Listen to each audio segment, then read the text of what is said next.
Hello everyone, स्वागत है आपका एग्जाम गुरु यूट्यूब चैनल में। दोस्तों, इस वीडियो में हम एयरफोर्स 2020 एग्जाम के लिए जीके के 30 इंपॉर्टेंट क्वेश्चंस को सॉल्व करेंगे। ये सारे क्वेश्चन सिलेक्टेड हैं और आपके परीक्षा में पूछे जाने की बहुत ज़्यादा संभावना है। वीडियो के अंत में हम आपसे एक प्रश्न भी पूछेंगे जिसका आंसर आपको कमेंट सेक्शन में देना है।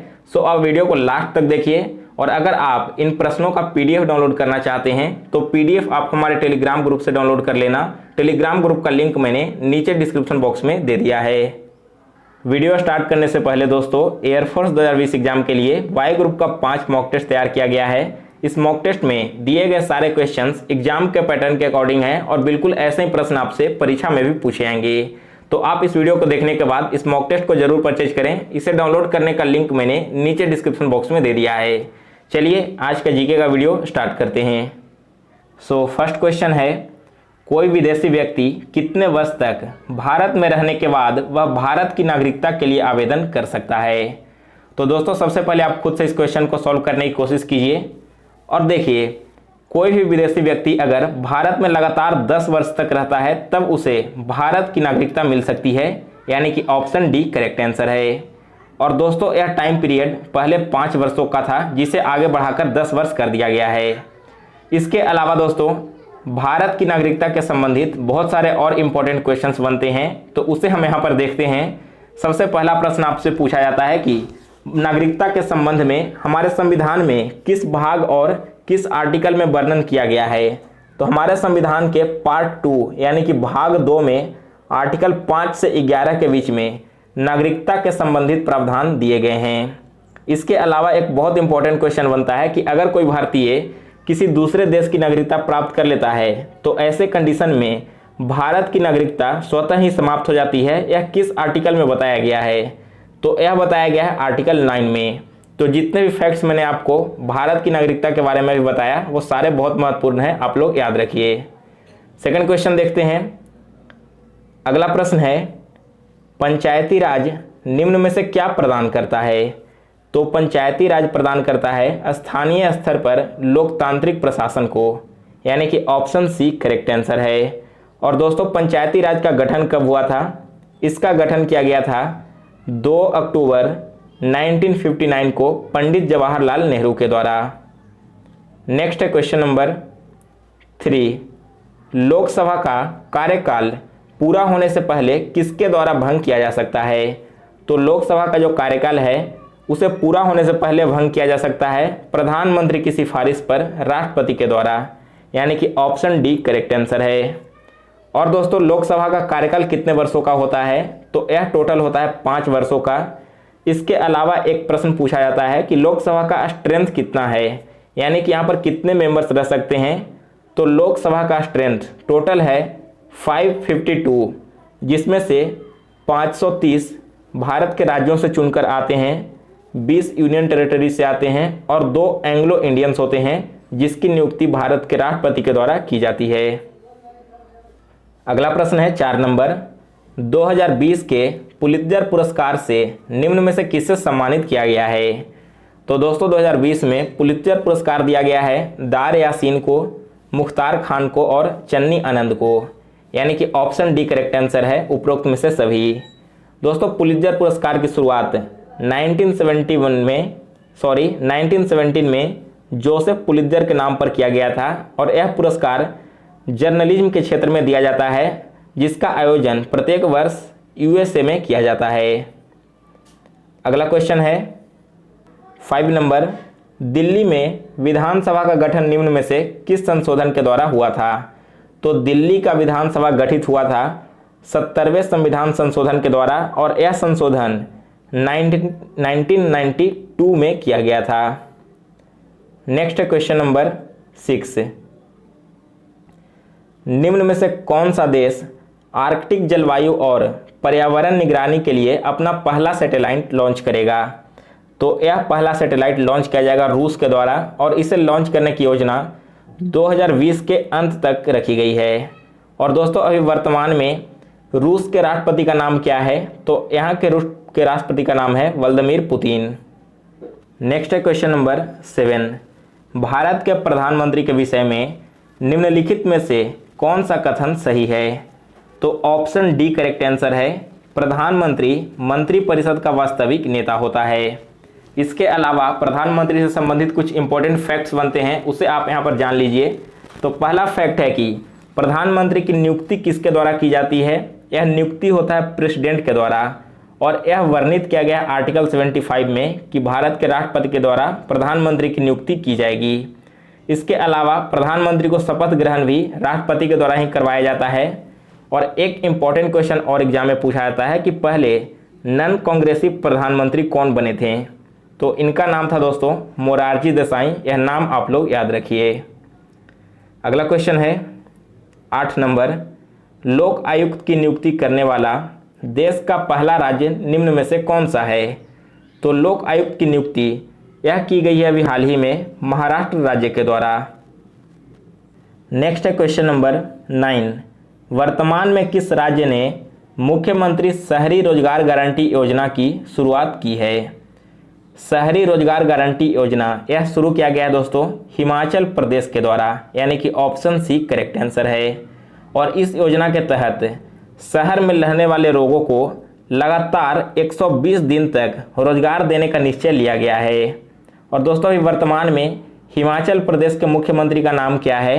तो यह है जयराम ठाकुर, और यहाँ के गवर्नर हैं बंडारू दत्तात्रेय। नेक्स्ट है क्वेश्चन नंबर 10, राजीव गांधी राष्ट्रीय युवा विकास संस्थान का मुख्यालय कहाँ है?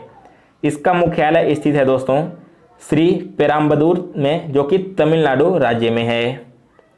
नेक्स्ट है क्वेश्चन नंबर 11, उबेर कप निम्न में से किस खेल से संबंधित है?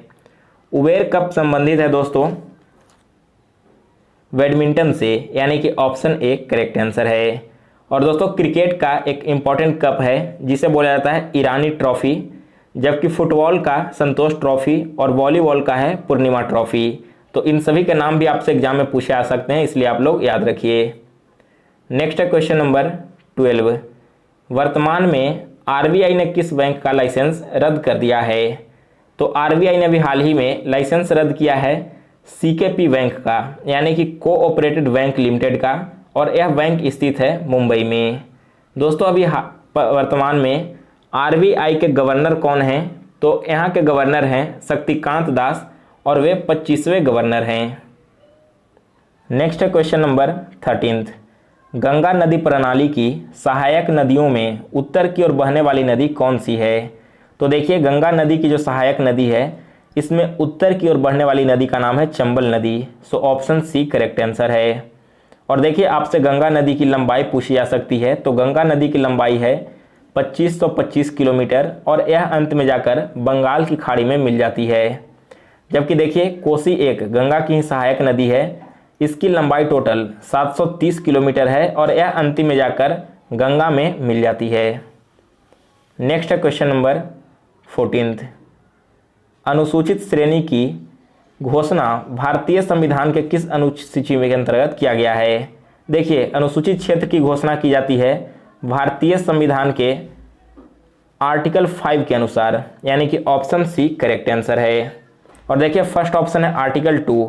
तो दोस्तों आर्टिकल 2 रिलेटेड है इस्टेब्लिशमेंट ऑफ न्यू स्टेट से, यानी कि नए राज्य का जब इस्टेब्लिशमेंट किया जाता है तो यह किया जाता है आर्टिकल 2 के द्वारा। वही ऑप्शन डी है आर्टिकल 10। तो आर्टिकल 10 क्या कहता है? यह कहता है किसी भी व्यक्ति की अगर नागरिकता है तो उस नागरिकता को कंटिन्यू रखने का। चलिए अगला क्वेश्चन देखते हैं। नेक्स्ट है क्वेश्चन नंबर 15, निम्नलिखित में से कौन सा कथन गलत है? तो देखिए 15th क्वेश्चन में जो ऑप्शन बी है ना वो गलत है। कलिंग पुरस्कार साहित्य के क्षेत्र से संबंधित नहीं है, जबकि यह संबंधित किससे है? तो कलिंग पुरस्कार दिया जाता है विज्ञान के क्षेत्र में। इसके अलावा पुलित्जर पुरस्कार पत्रकारिता से संबंधित है, मान बुकर पुरस्कार साहित्य से संबंधित है। नेक्स्ट है क्वेश्चन नंबर 16, वर्तमान में किस देश ने विदेश में फंसे नागरिकों को लाने के लिए समुद्र सेतु ऑपरेशन शुरू किया है? यह ऑपरेशन शुरू किया गया दोस्तों भारत के द्वारा, यानी कि ऑप्शन ए करेक्ट आंसर है। अगला प्रश्न है 17 नंबर, छोटा ताजमहल या मिनी ताजमहल किसे कहा जाता है? तो मिनी ताजमहल के नाम से जाना जाता है बीवी का मकबरा को। और यह मकबरा स्थित है दोस्तों महाराष्ट्र राज्य में। जबकि बीवी का मकबरा का निर्माण किसने करवाया था, तो इसका निर्माण हुआ था औरंगजेब के द्वारा। उसने अपनी बीवी की याद में इस मकबरे का निर्माण करवाया था। और औरंगजेब की बीवी का नाम क्या था, तो उनका नाम था दिलरास बानो बेगम। जबकि ऑप्शन ए है लाल किला, तो रेड फोर्ट स्थित है दोस्तों दिल्ली में और इसका निर्माण शाहजहां के द्वारा करवाया गया था। देखिए एक इंपॉर्टेंट क्वेश्चन पूछा जाता है हिस्ट्री से कि शाहजहां का वास्तविक नेम क्या था, तो शाहजहां का रियल नेम था खुर्रम। यह नाम आप लोग याद रखिए, कई बार एग्जाम में पूछा जा चुका है। अगला क्वेश्चन है 18 नंबर, भारतीय संविधान के किस संशोधन द्वारा मतदान की आयु को 21 वर्ष से घटाकर 18 वर्ष कर दी गई थी, तो यह आयु घटाया गया था 61वें संशोधन के द्वारा। और कब हुआ था यह संशोधन, तो 1988 में। नेक्स्ट है क्वेश्चन नंबर 19,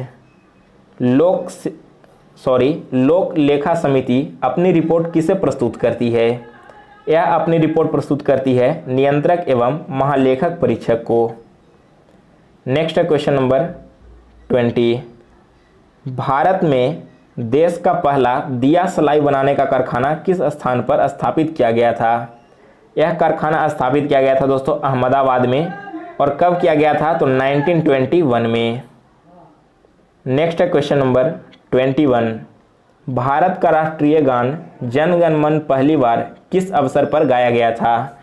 बहुत इंपॉर्टेंट क्वेश्चन है। भारत का जो राष्ट्रीय गान है जन गण मन, यह सबसे पहले गाया गया था भारतीय राष्ट्रीय कांग्रेस के 1911 के अधिवेशन में। और इस अधिवेशन में अध्यक्ष कौन थे, अध्यक्ष का नाम आपसे पूछा जा सकता है, तो उनका नाम था विशोन नारायण। और इसका जो अधिवेशन हुआ था 1911 में, यह करवाया गया था कलकत्ता में। इसके अलावा दोस्तों आपके सारे अधिवेशन हुए थे, इन सभी का नाम और प्लेस याद होना चाहिए। तो देखिए यहाँ पर फर्स्ट ऑप्शन है भारतीय राष्ट्रीय कांग्रेस अधिवेशन 1896। यह अधिवेशन हुआ था कोलकाता में और इस समय इसके अध्यक्ष थे रहीमतुल्लाह सयाम। ऑप्शन बी है भारतीय राष्ट्रीय कांग्रेस अधिवेशन 1905। तो 1905 का अधिवेशन हुआ था दोस्तों बनारस में और इसके अध्यक्ष थे गोपाल कृष्ण गोखले। जबकि 1919 का अधिवेशन यह हुआ था अमृतसर में और इसके अध्यक्ष थे मोतीलाल नेहरू। इसके अलावा दोस्तों आपसे एक और इम्पोर्टेंट क्वेश्चन पूछा जा सकता है कि आईएनसी का पहला अधिवेशन कब हुआ था और इसके अध्यक्ष कौन थे। तो पहला अधिवेशन हुआ था 1885 में। उस समय इसके पहले अध्यक्ष बने थे WC बनर्जी और यह अधिवेशन बॉम्बे में करवाया गया था। जबकि आईएनसी की पहली महिला अध्यक्ष कौन थी, यह प्रश्न भी कई बार एग्जाम में आया है। तो इसकी पहली महिला अध्यक्ष बनी थी एनी बेसेंट। चलिए नेक्स्ट देखते हैं, क्वेश्चन नंबर 22 है, निम्नलिखित में से कौन सा एक सुमेलित नहीं है। तो देखिए फूलों की खेती को फ्लोरिकल्चर कहा जाता है, बिल्कुल करेक्ट है। फसलों की खेती को एग्रोनॉमी कहा जाता है, यह भी बिल्कुल करेक्ट है। और फलों की खेती को पोमोलॉजी कहा जाता है, जो भी बिल्कुल करेक्ट है। लेकिन दोस्तों सब्जियों की खेती को हॉर्टिकल्चर नहीं कहा जाता, इसे बोला जाता है ऑर्लिकल्चर, यानी कि ऑप्शन सी इस क्वेश्चन का करेक्ट आंसर है। नेक्स्ट है क्वेश्चन नंबर 23, किस मुगल सम्राट ने के काल में ईस्ट इंडिया कंपनी ने भारत में सर्वप्रथम कारखाना स्थापित किया था। पहला ईस्ट इंडिया कंपनी का कारखाना स्थापित हुआ था जहांगीर के काल में, यानी कि ऑप्शन बी करेक्ट आंसर है। और ईस्ट इंडिया कंपनी का कारखाना सबसे पहले कब लगा था, तो यह लगा था दोस्तों 1600 ईस्वी में। इसके अलावा जहांगीर का वास्तविक नाम क्या था, यह प्रश्न आपसे एग्जाम में पूछा सकता है। तो जहांगीर का वास्तविक नाम था सलीम। नेक्स्ट है क्वेश्चन नंबर 24, वर्ष 2011 की जनगणना के अनुसार ग्रामीण जनसंख्या का सबसे अधिक अनुपात किस राज्य का है। ग्रामीण जनसंख्या का सबसे अधिक अनुपात, तो यह है दोस्तों हिमाचल प्रदेश का, यानी कि ऑप्शन डी करेक्ट आंसर है। अगला क्वेश्चन है 25 नंबर, निम्नलिखित में से किसने ऑल इंडिया मुस्लिम लीग की स्थापना की थी। ऑल इंडिया मुस्लिम लीग की स्थापना की गई थी नवाब सलीमुल्लाह खान के द्वारा और यह स्थापित हुआ था 1906 में। नेक्स्ट है क्वेश्चन नंबर 26, भारी जल परियोजना तालचर तथा परादीप उर्वरक संयंत्र किस राज्य का प्रसिद्ध उद्योग है। यह उद्योग है दोस्तों उड़ीसा का, यानी कि ऑप्शन ए करेक्ट आंसर है। नेक्स्ट है क्वेश्चन नंबर 27, घाव को शीघ्र भरने में निम्न में से कौन सा विटामिन सहायक होता है? तो देखिए, घाव को शीघ्र भरने में सहायक होता है विटामिन सी, यानी कि ऑप्शन सी करेक्ट आंसर है। और विटामिन सी को एस्कॉर्बिक एसिड के नाम से जाना जाता है। जबकि ऑप्शन ए में है विटामिन ए, तो विटामिन ए को रेटिनॉल बोला जाता है और इसकी कमी से ड्राई आइस होते हैं, यानी कि आंखों में सूखापन हो जाता है। ऑप्शन बी में है विटामिन के, तो विटामिन के का रासायनिक नाम है फाइलोक्विनिन और यह विटामिन के रक्त के थक्का जमने में सहायता प्रदान करता है। जबकि विटामिन ई का रासायनिक नाम है टोकोफेरॉल। नेक्स्ट है क्वेश्चन नंबर 28। मोमबत्ती की लौ का बाहरी भाग नीला होता है यह किसके संपर्क में आने के कारण? तो मोमबत्ती का जो लौ होता है इसका बाहरी भाग नीला कलर का होता है और यह होता है हवा के संपर्क में आ जाने के कारण से, यानी कि ऑप्शन सी करेक्ट आंसर है। अगला क्वेश्चन है 29 नंबर। निम्न में से कौन सा उत्प्रेरक तेलों के हाइड्रोजनीकरण में प्रयुक्त होता है? तो यह प्रयुक्त होता है दोस्तों निकल, यानी कि ऑप्शन डी करेक्ट आंसर है। और निकल का एटॉमिक नंबर होता है 28। नेक्स्ट है क्वेश्चन नंबर 30। जर्मनी में प्रयोग की जाने वाली मुद्रा निम्नलिखित में से कौन सी है? जर्मनी की मुद्रा है दोस्तों यूरो, यानी कि ऑप्शन बी करेक्ट आंसर है। और जर्मनी की राजधानी कहाँ है? यहाँ की राजधानी है बर्लिन। इसके बाद है क्वेश्चन नंबर 31। ओजोन मंडल का विस्तृत क्षेत्र निम्न में से क्या है? ओजोन मंडल फैला हुआ है दोस्तों 40 से 60 किलोमीटर में, यानी कि ऑप्शन ए करेक्ट आंसर है। और लास्ट क्वेश्चन है जिसका आंसर आपको कमेंट सेक्शन में देना है। तो प्रश्न है, बीज के अंकुरण के लिए क्या आवश्यक नहीं है? आप इस क्वेश्चन का करेक्ट आंसर हमें कमेंट करके बताइए। और अगर आपको आज की वीडियो पसंद आई हो तो इस वीडियो को लाइक कीजिए, शेयर कीजिए। इस चैनल पर नए हो तो इस चैनल को सब्सक्राइब करके बेल नोटिफिकेशन को ऑन कर लें। और अभी तक अगर आपने हमें इंस्टाग्राम पर फॉलो नहीं किया है तो मेरा इंस्टा आईडी आपको डिस्प्ले पर दिख रहा है, इस आईडी से हमें फॉलो कर लें।